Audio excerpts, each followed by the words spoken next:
नमस्कार जय जगन्नाथ। आज आउ गोटे नुआ रेसिपी को आपण मानक स्वागत। आज नुआ रेसिपी किसी ना यहाँ हूँ गोटे पुराणा रेसिपी जोटा देसी स्टाइल रे बना हुए चिंगुड़ी बेसर। तो चिंगुड़ी बेसर सहित आज मुझे किसी मो मनर कथा कहीकि आपण मान सहित सेयार करी। चलते देखा चिंगुड़ी के ये बहुत भल भाव से धोई देती जेहेतु चिंगुड़ी मार्केट रू आसला बेले बछा होकर आसीला।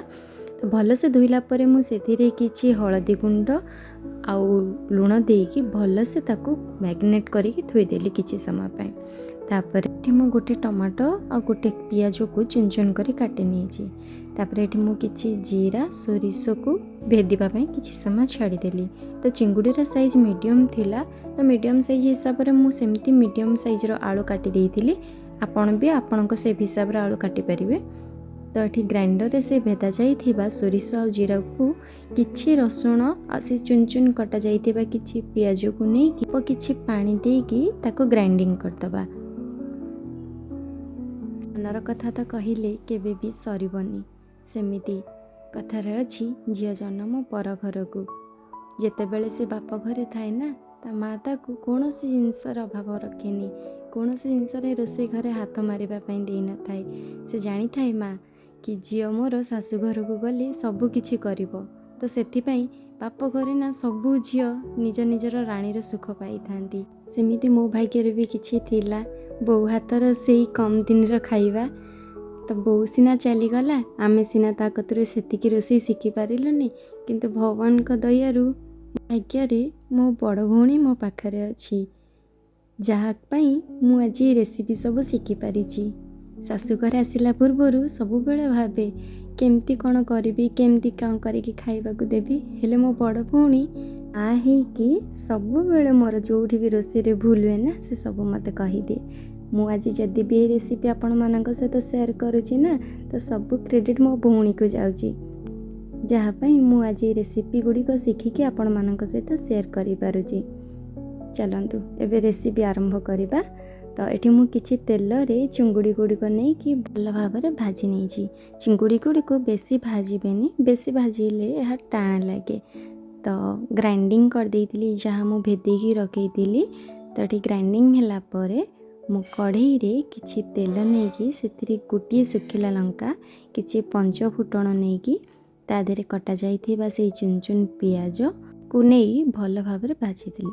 तापर कटा जाइथिबा से चुन चुन टमाटो गुड़िक पकईकि किछि समय पे भाजिली। किछि समय भल भाव में भाजीगला परे आमे आलू को अलग न भाजिकी से पियाज सहित आमे भाजीदबा। तार जो स्मेलटा रहिबो ना तो आलू देहरे भी भल भाव से कोठेकी रही जिवो। तापर सेतिरे मु किछि लंका गुंड नेकी आउ किछि समय पे पुणी भाजीदेली।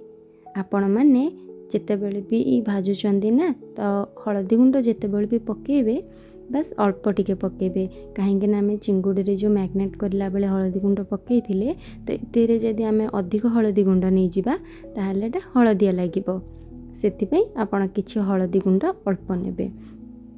एथिरे मु किछि लूण एवं सेई बटा जाइथिबा सोरिष जीरार बाटण को नेकी भल भाव में गोलेकी किछि समय पे फुटिबा को छाड़ी देली।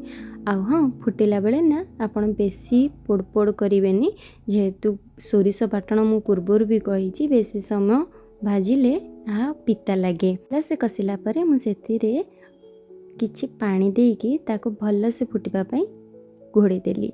कहीं ना आलू पड़ी आलू को सीझिबा पई टिके टाइम लगे तो मु किछि समय पई ताको घोड़े देली। हाली आपण 10 मिनिट पई भी घोड़े पारिबे। बाटण जेहेतु अधिक समय बसिले ना पिता लगे। आपण माने जदि टिके खटा खटा चाहूचंदी ता देहरे आपण एथिरे आंबुल भी ऐड करि पारिबे।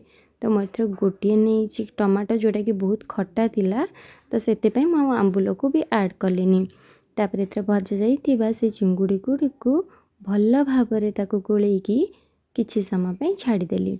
जेहेतु चिंगुड़ी गुड़िक बाटण भेदिबा पई किछि समय लगी थाए सेते बस अल्प समय पे ताको कसिबे आउ ग्रेवी गुड़िक अधिक न रखिकी बस किछि समय पे ताको बेसर हल्का टिके रहिला भलिया भाजी देबे। तापर आमर प्रस्तुत हो गला चिंगुड़ी बेसर। चिंगुड़ी बेसर रे जदि कटा जाइतिबा किछि धनिया पत्र दे देबे ना से तार स्वाद को आहुरी बढ़े दै थाए। ଯଦି ଆପଣମାନଙ୍କୁ ମୋର ଏହି ରେସିପି ଭଲ ଲାଗୁଛି ତ ଘରେ ନିହାତି ଟ୍ରାଏ କରିକି ମୋତେ କମେଣ୍ଟରେ ଜଣାଇବାକୁ ଜମା ବି ଭୁଲିବେନି। ଆଉ ହଁ, ଲାଇକ୍ ସେୟାର ସବସ୍କ୍ରାଇବ୍ କରିବାକୁ ବି ଜମା ବି ଭୁଲିବେନି।